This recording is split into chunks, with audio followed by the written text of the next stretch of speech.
Be here now. Just be here now. Hello, friends, and welcome to the Creativity, Spirituality, and Making a Buck podcast on the Be Here Now network with David Nichtern. My name is Michael Kammers, your host and monologist, and it is my privilege to introduce the third of our 3 R's of Mindfulness series. This episode will be about reactivity, or perhaps more accurately, it will be about how to respond instead of react. This is a great discussion with David, where he lays out the Buddhist framework of the 3 Kleshas in relation to reactivity, and he also skillfully helps me clarify psychological space in addition to our usual sense of duration and distance.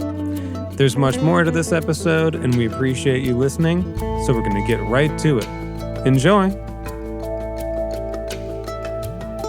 So, Michael, why don't we start with the comment you just made about your cousin, what she mentioned to you. It's a very grounded kind of question, and maybe gets us launched into something that could actually be useful for people. God's forbid. Yeah. Well, my cousin who comes to, my sessions on mindfulness where we practice and I share the practice, just asked the very salient question, how do I be less reactive at work? Yeah. And I would like to add to that quite a few students over the years have said one of the signs that their meditation practice is taking root somehow is they find at work that situations that may have triggered them are not as quick to trigger them in their current kind of state of being. And they attribute it to having stabilized and activated a regular mindfulness practice. So I guess we should start by thinking, well, what are we actually referring to when we say reactive? Of course, and the classical thing when, we're not alone in this conversation, everybody's having it, would be the difference between being responsive and reactive. And the responsive has intelligence to it, and the reactivity is kind of not so intelligent, and therefore more motivated, more governed by kleshas or emotional responses that don't have much efficacy in promoting harmony and communication. Let's define a klesha that way.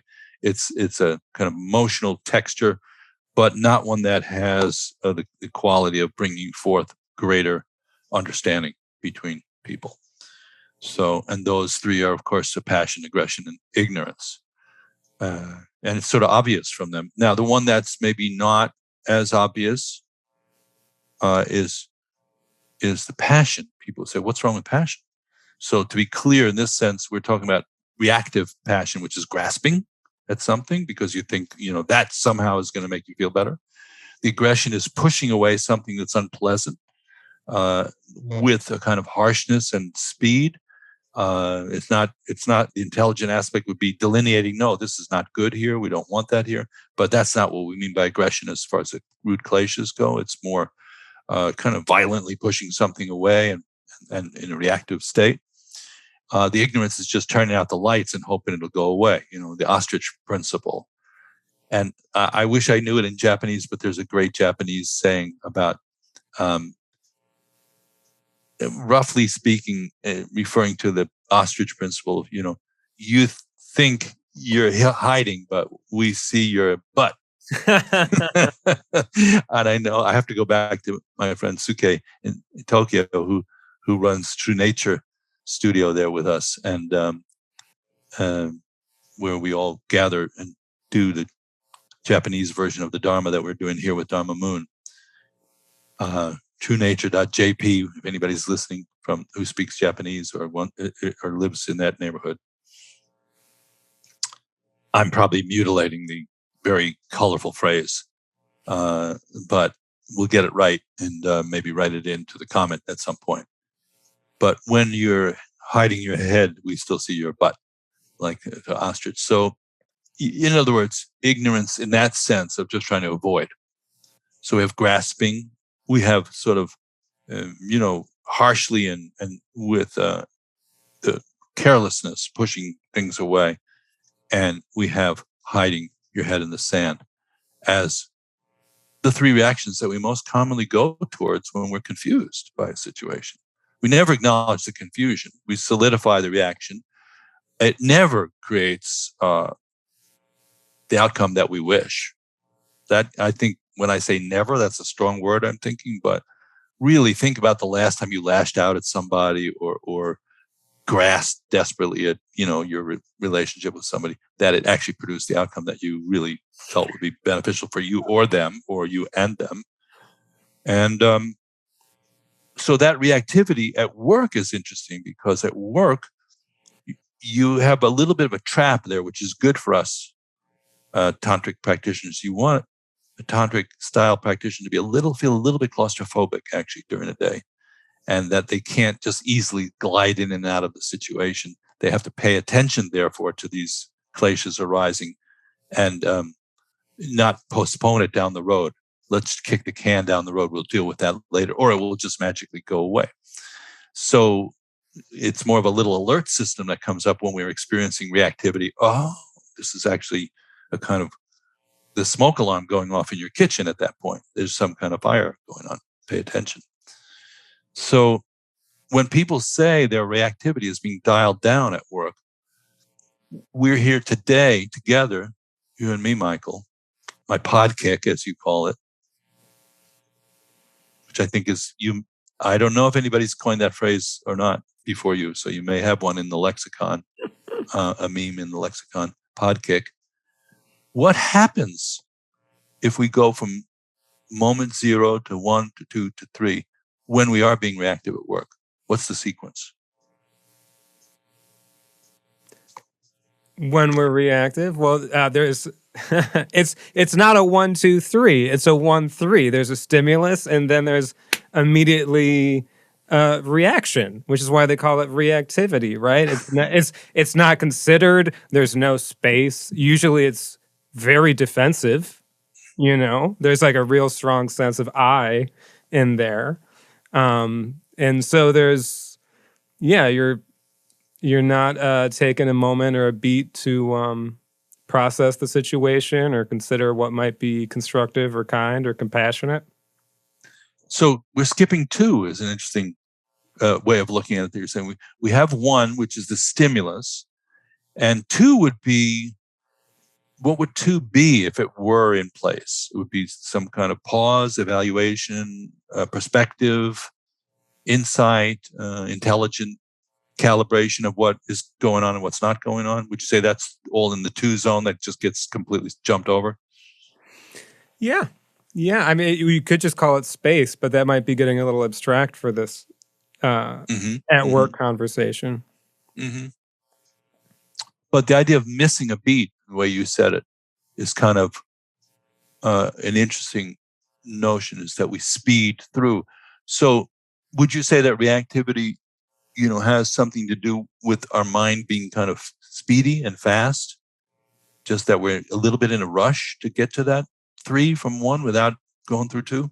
Or not even aware of our rush, So, I mean, like, I can potentially, with a mindfulness practice, you could be aware that you're in a rush, right? But that awareness is related to that 2 of space, So space is, as we use that word a lot, obviously, in our sort of tradition. And I think it's something, somebody would go, space? You mean like stars and sky and outer space and stuff like that? So could you say more what we might mean by space in this context? The opposite of claustrophobia. But even claustrophobia arises in space, But are we talking about physical space?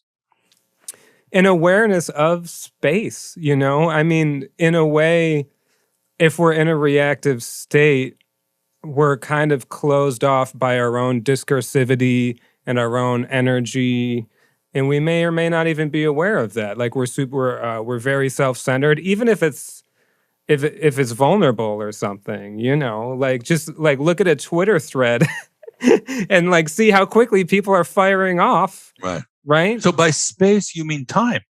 I guess a little bit of a durational thing, but not to say that somebody couldn't act very skillfully and spontaneously in the moment, but that's probably a little further into the practice than just trying to be, So, for example, when you say leave some space, you're saying leave some time, even if it's a short period of time, to not just go from 1 to 3. 2 takes time. It occurs in time. If you don't leave any time for 2, it does. Now, the opposite is you go, here's the impulse. So here's this input, the event of let's say your boss for the 95th time putting you down sarcastically, rolling their eyes at you and kind of going, there you go. Which again. never happens at Dharma Moon, folks. Well, that's a whole nother conversation. Is if you're trying to propel,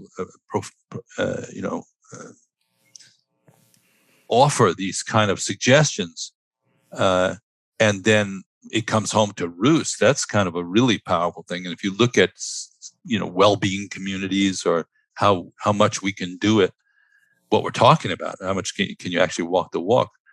That's profound, I think.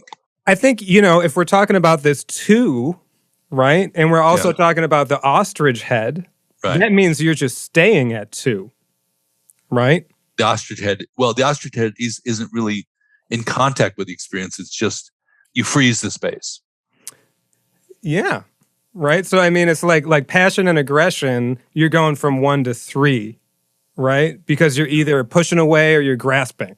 Yeah. Right. And I think for me, when I notice that sort of, that freeze response to, you could also call it like, you get caught up and it dulled, or there's fear. Like, I don't want to say I don't want to speak directly, even though that might be the most skillful and compassionate thing. Right. Because that sort of gets into a subtler space of reactivity when there's it is the time to speak up, but it's uncomfortable. Well, and just to clarify once and for all for everybody, when you say space, obviously there was an element of time, but there's also an element of psychological space. Yes. That's something that Trungpa Rinpoche always clarified. We're talking about psychological space, not like how far you're sitting from somebody else, as obvious as that might be. Or spaciousness, a feeling of, things can take time. You can marinate, but as you say, the klesha of ignorance mimics that space, but it has no awareness. It's just dull and kind of avoidant. So just to clarify that point. So,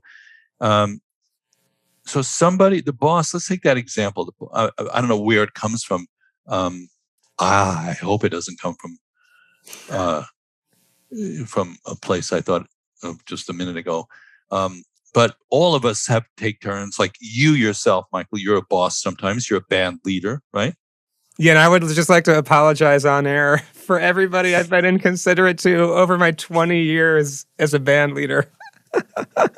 And, there are many funny jokes and stories about some very famous band leaders who are dripping in sarcasm and negativity towards the people who work for them.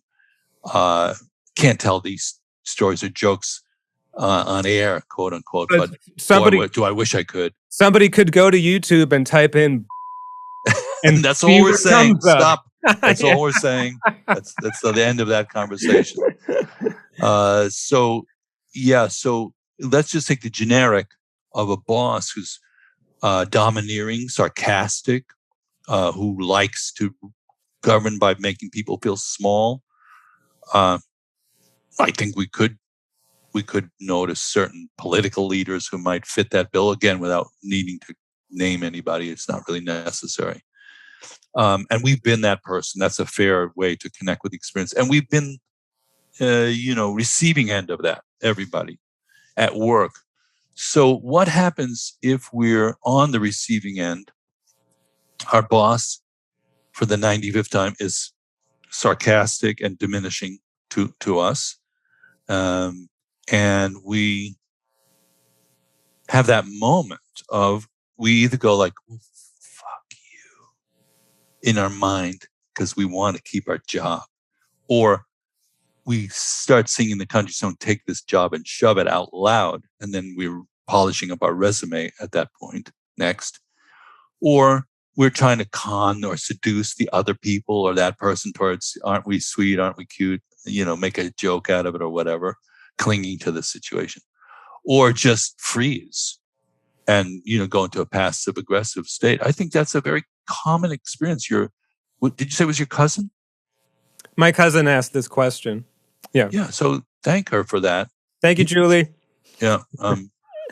And acknowledging here and now that you, me, and a lot of other people would go, yeah, now you're talking about where the rubber hits the road for these kind of practices. If it doesn't address, if you practice mindfulness for 20 years and it doesn't even affect all that, you would question, what good is this? And I think rightfully so. But many people have said that it gets them slowed down to notice two. One happens and they don't speed by two, and they take a breath and they examine the situation. And then they don't just slap in one of those kleshas as a kind of automatic response. They go out of automatic response mode. They become less of an automaton and more of a human being.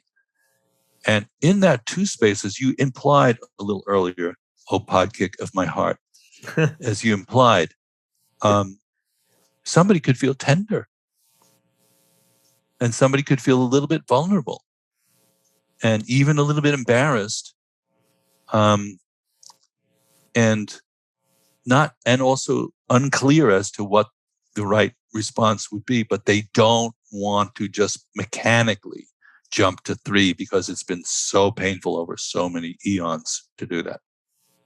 And how brave to be in that 2 space and then to speak with a clear mind and an open heart. I'm confused. I don't understand. Are you okay? There's a whole lexicon of what could happen there. And if you're in touch, so if we're mindful, our body and mind are synchronized. Between our body and mind is energy and speech, right? And, or you could be very direct. I don't appreciate you speaking to me like that. Perhaps we could try and engage in a more professional manner, which is, it's not easy to do. Well, and with some people, you would be actually signing your own death warrant by even, what do you think this is? A cycle, an encounter group? I'm the boss, So it's a culture change too. And I think when you look at how these understandings get implemented in a more cultural way, everybody's willing to go back to 2 and go, as a culture, we value process, we value feelings, we value humanity, we value dignity, we value vulnerability. And honestly, if you're, from my perspective, you're really changing something when you change that. And the way I've seen it unfold for the 50 years I've been a grown-up in my life and in my culture is that the people who want to change that experience 2, using this metaphorically, if we're in sync with that, kind of have gone off into their well-being realm and have the niche and can communicate in the niche. And the people who go like, what a bunch of malarkey that is, have just kept rowing 1-3, 1-3. Let's just get to where we think we're going. But the 2 have not really merged yet. And the idea of a business, a well-being business that is, and I have started to see some, Michael, you're starting to taste a little bit of this, where they go, it's not just enough for us to use the conventional business mode to propel the well-being scenario, the well-being download. And the people who are propelling the well-being download are trying to enter the mainstream conversation. And that's going to be a real culture shift. And it's possible. I believe it's possible. But, both sides have to become less arrogant about their perspective. And that's going to be a real job. Well, being less arrogant about our perspective is in the two space that we're talking about, right? That's 1, 2, 3. And I think, we were just talking about resilience in another one of these, and cultivating individual resilience is very important, but as a preparatory work for this interactive sphere that we enter. yeah, You've got to go home and do it and then come back to work. But at the same time, something to contemplate collectively is that there may be limits to individual resilience within systems, and that is part of the reason why we all need, if we can do the work with ourselves and bring this mindful communication, whatever, into the world, that work we're doing with ourselves becomes relational, and it's important, and that's why we're here having these conversations. My cousin who asked that question works at a hospital.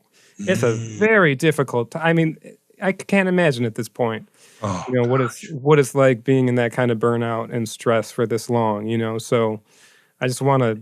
And then in that case, individual resilience, is gold. It's golden. For getting through this pandemic, individual resilience is golden, because you can go down and you go down a second time, and then you think you're going down for the third time of just being overwhelmed, depressed, anxious to the point of becoming dysfunctional. And for me personally, people have asked me, what are you doing? I said, mindfulness, shamatha, meditation, bring your mind back. And it's not as a fortress, but it's as a stabilizing element in a very chaotic time. When you could question, if your mind is going to go loose, it could question the basis of the whole situation. I have very smart friends who just think the human race is going down the toilet, basically. Really smart people, like educated people. Now they're working for a better outcome. They're not like, nihilistic or depressed. But, some of my friends are pretty strongly feel that we've drilled a hole in the center of the possibility of thriving for this species, and it's fatal. So if we don't want to become a Pollyanna and Nirvanite and just say, oh, it's all whatever, and we don't want to become a nihilist, there's a lot of processing that happens, and the conclusion I feel you have to come to is it doesn't matter the outcome, even if you're going down. For example, I personally think, I'm going to be 74 in next month. I think, well, how much longer can this thing go on? So even if the whole world is here and I'm gone, it's the same deal as far as I'm concerned, and vice versa. So there's something built into the fabric of impermanence that says no matter what the situation, the value of mindful awareness is almost, you could say, eternal.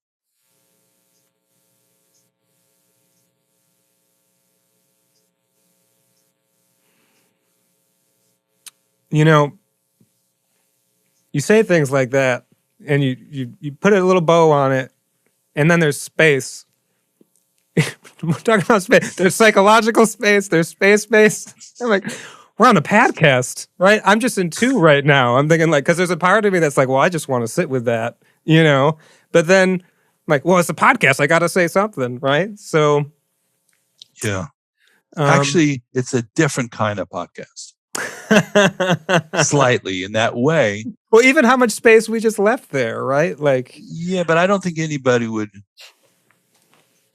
surprisingly, it's that thing where I used to try to create some kind of videos to present to the public about meditation.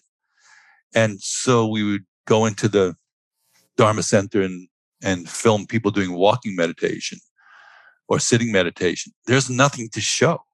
And if you show it on video, which is, we used to sit in front of our computer or our television and let's go. And it looks like a bunch of zombies walking meditation. And so we have to find other ways in media to present spaciousness. And that was a big thing, actually, for Trungpa Rinpoche, is could we actually use media, art, theater, film? And there are some very beautiful films that use space as a very legitimate element. And so in Dharma Moon, when we talk about the cultural implication, it would include okay, here's a film festival of movies that actually include this kind of spaciousness as part of the fabric of their drama, and then people can, get a scent of what that feels like. The organizing of that film festival. Yeah, you want to do it?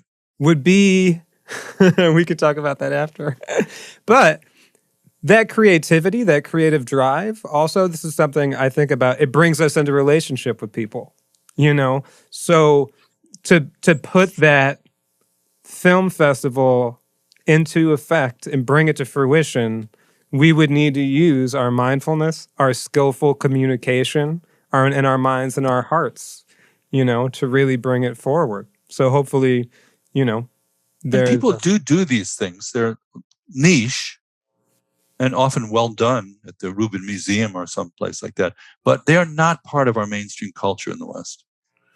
And the fact that the industrial West, the business West, the entertainment West is nibbling like a mouse, in my perception, like a mouse trying to eat the cheese out of a cage without getting caught in the cage, which means actually now you're really practicing and going deeper. Is there some way we can keep our thing together, nibble a little bit of this cheese, and get a little taste of the mindfulness thing without getting trapped and going, wow, I have to go. Kind of there's implication of like, once you start, you need to keep going with that exploration. So that's going to be the gravity effect. I don't know if you can push that. That may be just momentum.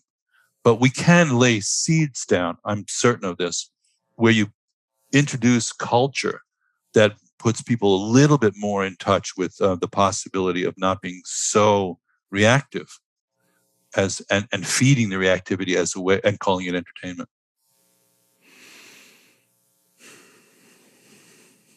Yeah. That's been part of my journey as a performer and a mindfulness practitioner, right? As somebody who holds a microphone. Oh, what power, But if you're going to start this journey, it's going to shift things, And if you don't want things to shift, you're probably not going to start it. And the purer view is that there's nothing to lose and nothing to gain, which is maybe a topic for another podcast. Well, and then in terms of just putting a bow on it, I just thought of Jeff Beck. Like, he's incredibly florid. Any guitar player, ask your guitar player friends who Jeff Beck is or who is one of the great guitar players. Everybody gets it. He's a guitar player's guitar player. And he is very active in the space and very dynamic and very, evocative, but it doesn't feel speedy. Like every note is got its place and also is being expressed, like expressivity. The level of expressivity per note is as high as it gets for guitar players. B.B. King comes to mind. And it's not just laying more notes on it, but like one note comes out and you're in two for a while. But you're feeling something very poignant and very blissful at the same time, and also kind of sweet and sad and all the entire range of feeling, and you can connect with it. So I think this is something for artists to have. These kind of conversations is not so conceptual. At that point, if you're expressing it through music or through painting or through art, in a way, you're really helping a lot of people get a vibe into this.